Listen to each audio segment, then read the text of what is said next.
Hello, welcome to my channel. I'm hoping today that I can just shed some light on some areas which I don't think's really touched upon quite well for anyone considering becoming an HGV driver or in fact a bus driver.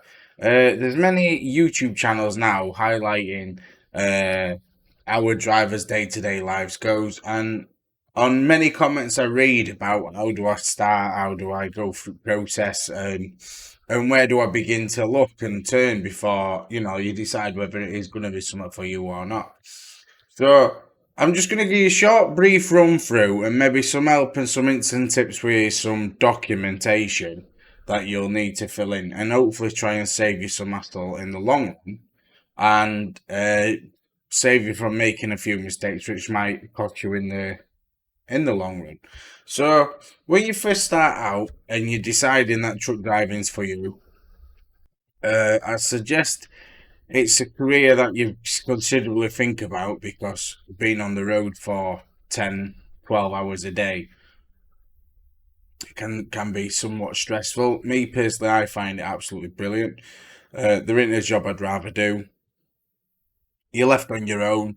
I'm not really pestered by anyone, and it's perfect for me. So this is just, like I say, a short rundown as to what you're going to be wanting to do. I will put the links to everything that's in this video in the description down below, so you can go straight to it if that's what you want to do, and you can just have a look over. So when you first start out, obviously you're going to come to this website here because you need all the documentation, and gone are the days when you used to be able to get this stuff from post office. So you'd come to this website, and then what you would do is you would scroll down so it says order now, and then you'd put in your details to where you want your forms to come, and then you would tick this box here. So you tick this box, and once you've ticked this, you can click submit. Now this page is useful to be on because there's another thing on here that you're going to want to have a look at. So once you've got this, click submit, and then in about 3 to 4 days you should get something come through post that looks like this and this. This is the medical form, and this is the driving form. Now everyone that's got a license will be familiar with these kind of forms. So basically when you're filling this out, there's a little tip that people probably don't know until you come to need it. Now I personally came to need this. So when you're first starting out, if you're going to be a bus driver, you'd tick this box. If you're going to be a truck driver, then you'd tick these boxes. Now sometimes you might think, I'm only going to drive buses, I'm never going to drive trucks, or vice versa. Now, if that's the case, then what I would suggest that you do is you cross every box on here. Now, the reason being for this is because this adds a provisional entitlement to your driving license to drive these vehicles. Now, you pay £43 for your license, and you will only ever pay that once if you put these provisional entitlements onto your license. Now, if, say for instance, you only tick this one and not these, and you decided you wanted to become a truck driver in a few years down the line, which is what I did, then you will have the dilemma of having to resend off for these forms and then resubmit them and then tick these boxes. Now, it wouldn't cost you again, because you only ever pay for this add-in once, you don't pay twice. Now, there is a little bit of a caveat to this, is the fact that when you send these off, you have to submit this with your medical form. Now, your medical form is filled in by a doctor.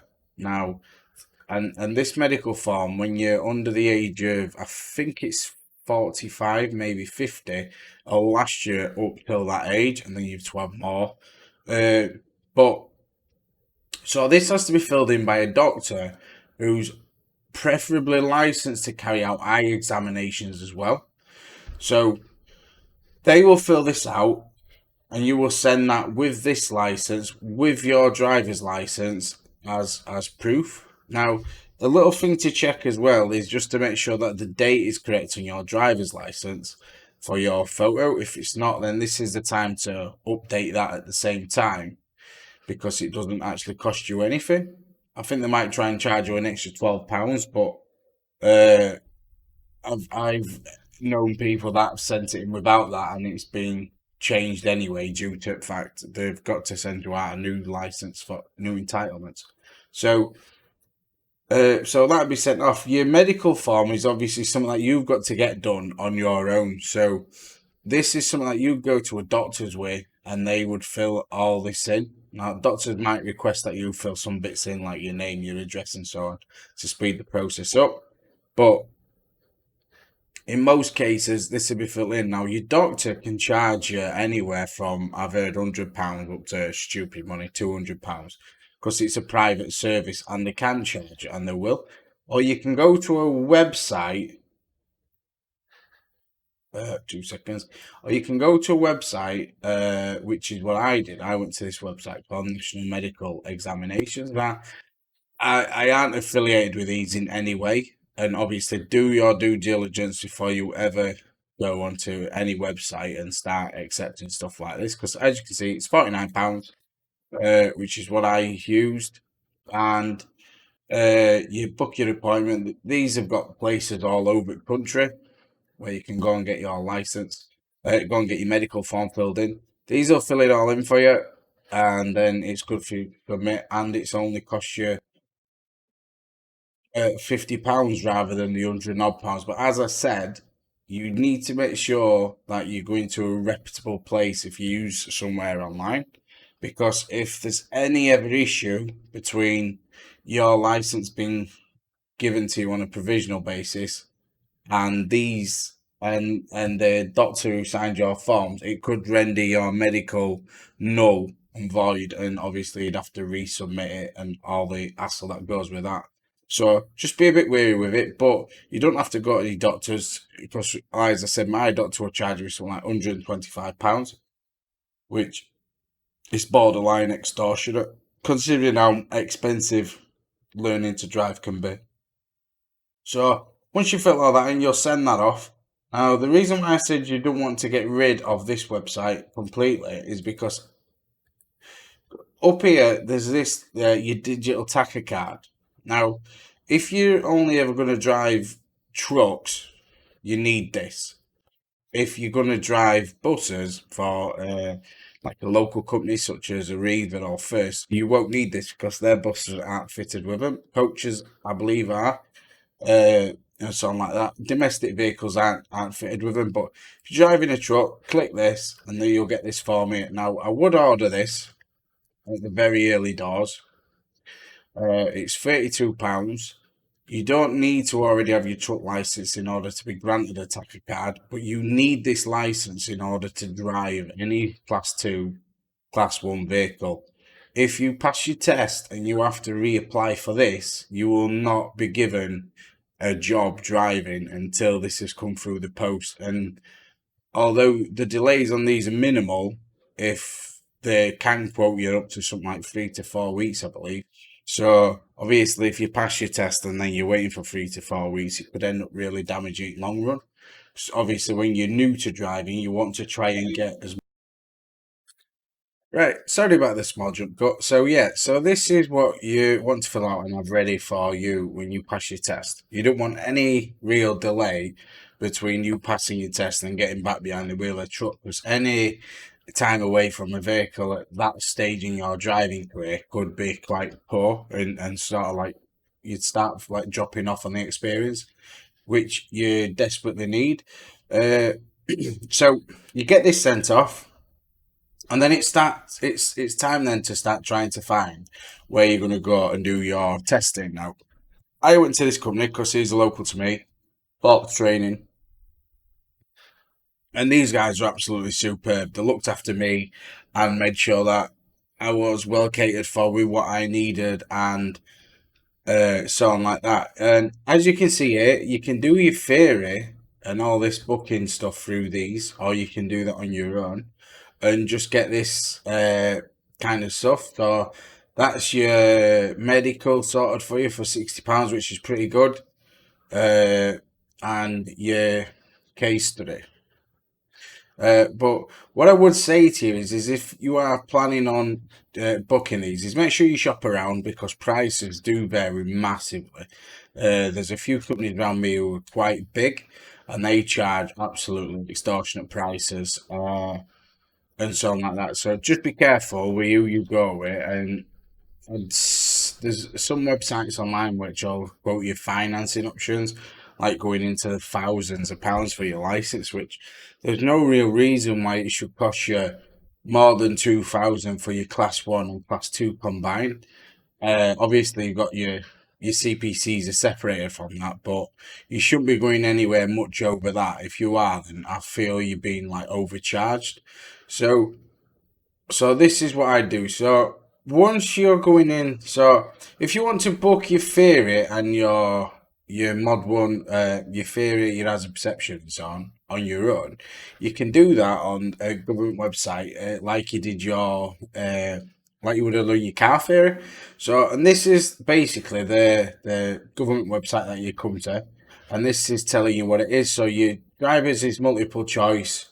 It's £26. Your hazard perception is £11, and your driver's case studies is £23. Now, the good thing about these is, as you can see here, is they are separate tests. So what this basically means is if you fail one of these, you don't fail all of them.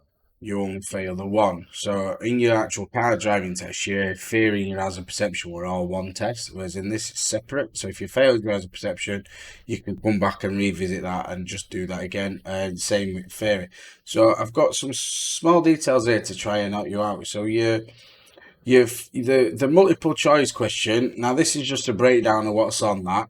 The test itself costs you £26, and the test usually lasts no longer than 2 hours. I mean, it didn't take me nowhere near that. You get 100 questions, and you have to answer at least 85 correct in order to pass this test. Now, a lot of the questions tend to be either like the same question just reworded. So, but if you've never done truck driving and never done anything in this, then I would seriously advise you to revise up on this quite a lot. The bus test is slightly different to this. So if it is your bus test that you're going into, this will be slightly different what you're getting tested on. But the actual test itself is still 100 questions, 14 foot pass. Then your hazard perception is £11. And it's similar to before. You've got 19 clips, and in one of the clips there's 2 hazards in that you need to be wary of, and you need to get 67 out of 100. And this is the one where you're sort of clicking. Yeah, this is one where you're clicking your mouse whenever you see the hazard, and the closer to hazard, the more points you get. If you click your mouse a multiple amount of times, then sorry, then it'll fail the clip. I mean, every time I've done one of these, I've failed on some clips, so it's not end of world, but it's something just to be wary of. But the positive thing is if you accidentally fail this one, then you're not going to be in a situation where you fail the test, you only fail this. Now, when you're booking these, you don't have to book your CPC Mod 2 at the same time, but I would advise you to do that because it's all sort of like classroom-based work. So your CPC Mod 2 is £23, and it's basically you get 90 minutes and it's case studies. Now, this is a bit difficult, but just there is like a short, brief question what you might get. So it's, pardon me, John is the driver of a flatbed HGV and is nearing the end of his 9-hour driving day. He has taken a break. He has taken appropriate breaks as he negotiates a right-hand bend. He notices in his mirror that a roll of steel has fallen from his vehicle, resulting in a pedestrian being injured. It has been noted that the fuel consumption of John's vehicle is significantly higher than the similar vehicles in the other fleet. So, and I apologise for, for my reading of that, or my murdering of that, should I say. But basically, you need to understand everything in this statement here in order to answer it. Now, you have got to get 4. You'll get asked questions on this statement. So they might say to you, how many breaks has he got to have? Can he extend his day? and then what should he do about this accident and so on like that. And you've got to get 4 out of the 5 questions correct on every single module. Now I think there is each case study has between 5 and 10 questions, so you need to get at least 4 out of 5. So what that means is it'll have between 5 to 10 questions, and then each question of that you have to get at least I think it's at least 4 right. And then but you have to score at least 5 on one of them. So you can't really afford to miss out on this. And this one is the one that I found the toughest. So when you're going into this, I would recommend getting these apps. And again, I get nothing for this. So this is just like me telling you what I did. So for your truck test, your PCV, I cannot recommend these apps enough. They're just a lifesaver. And because it's on a phone, you can just, whenever you get a spare 2 minutes, or if you're in canteen at your work or on toilet or anything like that, you can just have a quick go on this. You don't have to do full test. You can just do modules. Me personally, I did. I took a test every day until I was getting ready, and the CPC one, I used this. Now this CPC one, I cannot explain to you how vital this was to me passing the test, and these here give this app nothing of any kind of justice. Basically, this has all these questions on, but also it has a good like help section where it'll explain to your driver's hours in good ways, and it's got videos and like cheat sheets telling you how long vehicles can be, how much weight can be on them, driver's hours, and so on like that. And genuinely, this app was invaluable. I will also admit, when I went in for my class 2, I had never passed the test on this. So when I went in for my CPC actual test, I was panicking because of how hard this was. And I passed my CPC like with very little wrong. So it just goes to show how hard this is. So if you get this app and you do well on this app, I can't see any reason why you won't pass the actual test. So use these to help you out, and then obviously when you're going in for your test, it's sort of there and then. So now a little bit of an opinion of a driver who's obviously, I've been driving now for about, I drove buses for 2 years, and then I've been driving an Arctic for about a year and a half, just under maybe. And a little bit of advice for you would be is if you can afford to do your class 1 and class 2 at the same time, I would do your class 1 and your class 2 at the same time. If you can't afford to do that and you can only afford to do one, then obviously if that's the career that you're choosing to do, then go down that line and do that particular test.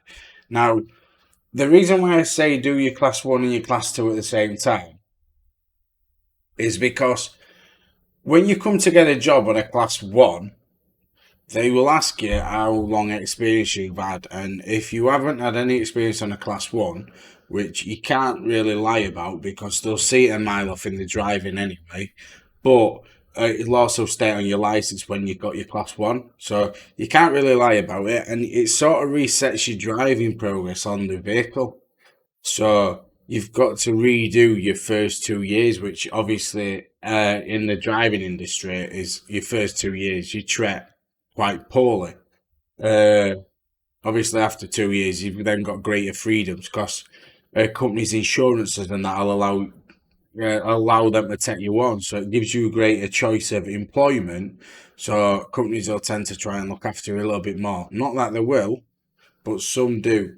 So obviously, if you can do them both at the same time, do them both at the same time, because you're probably going to be accepting a job probably around £10 an hour mark going up. Not going, I wouldn't say you go far past £12 an hour in your first 2 years. There's some jobs that will give you that. Mine in particular gives me more than that, but I'm just one of the lucky few. Not everyone manages to get into something like that. But what I will say is also starting out as a bus driver is kind of a big help as well in a few ways. So Aretha and First, they have some. Speaking on behalf of First, because I went through with First, they have like an excellent training package. Now, obviously, with their training package that they have, they go through all your training, teach you how to drive buses, pass your tests for you, and it costs you next to nothing. So then you've got 2 years with them. After your 2 years, you get your training money back, which is what I use to pay for my class 2 and my class 1. Now, the reason why a lot of people will say, "Oh, get your class 2 first and see how you get on," is because driving isn't for everyone, and everyone has like some people have like a poetic look at it, and it's just not the case. Driving ethics, driving in general, can be, and in most cases is, a mucky, wet, miserable job on days. It's not all the time, but it can be, and it can. When you have a bad day, you have a gruesome day. When you have a great day, you have a great day. Uh, so, and it's not for everyone. And sometimes you have long hours on roads, and you're just not feeling it. You're wanting to end the day, and you can't. Some drivers are away from Monday to Friday from home. Obviously, you might get homesick, you might want to be home. So it is a massive step. Plus, being behind the wheel of a vehicle for 4.5 hours is considerably different. Now, driving a car compared to driving a truck or a bus or an heavy goods vehicle is massive. Largely because in a car you can kind of not switch off, but you can sort of go into an autopilot to some extent. Where in a truck you can't really do that because there's always some risk to the vehicle and to other people. And obviously, if the truck drivers or bus drivers nod off or lose concentration, it can cause some serious damage, and obviously ultimately loss of life. So it's not something that you can really switch off on. So to be awake and mentally and physically active for that amount of time is taxing. And so that's the reason why people say do your class 2 first to see how you like it, because you've only spent £1,000 and not £2,000. So the bus driving route for me was a perfect route because it allowed me to see if I were going to suit that kind of stuff. Now, bus driving for your local firm, you'll do more hours behind the wheel than you would on a truck.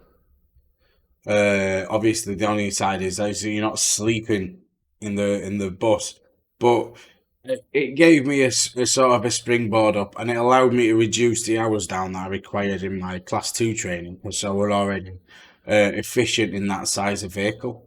So it has its pros and its cons. So, I mean, that's what I do.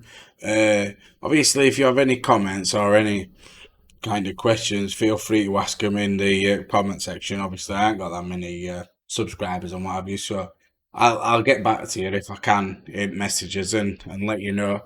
But yeah, that's just a short rundown in what you're gonna need to do, and obviously the paper that you need to fill in, and like a little bit of an advice on how to go about getting into this game, because it is quite an expensive outlay at the start, but obviously it can be fruitful for some. It's not for everyone. The CPC is caused a lot of hassle in terms of the older generation, because they're kind of getting taught how to suck eggs after umpteen years in job. But the idea at CPC is to bring a standard in across an industry which was quite a lawless environment some years back. So there's positives to it as there is negatives. So obviously, you know, it's here to stay. It's never going to go away, and so on like that. So yeah, I hope this has helped you, and I hope if you decide to go down the road of truck driving, I hope you have an happy, safe career, and I hope it's a fruitful one as well. If, like I say, if you got any questions, just ask in the comment section. I should get back to you at some point. Thank you.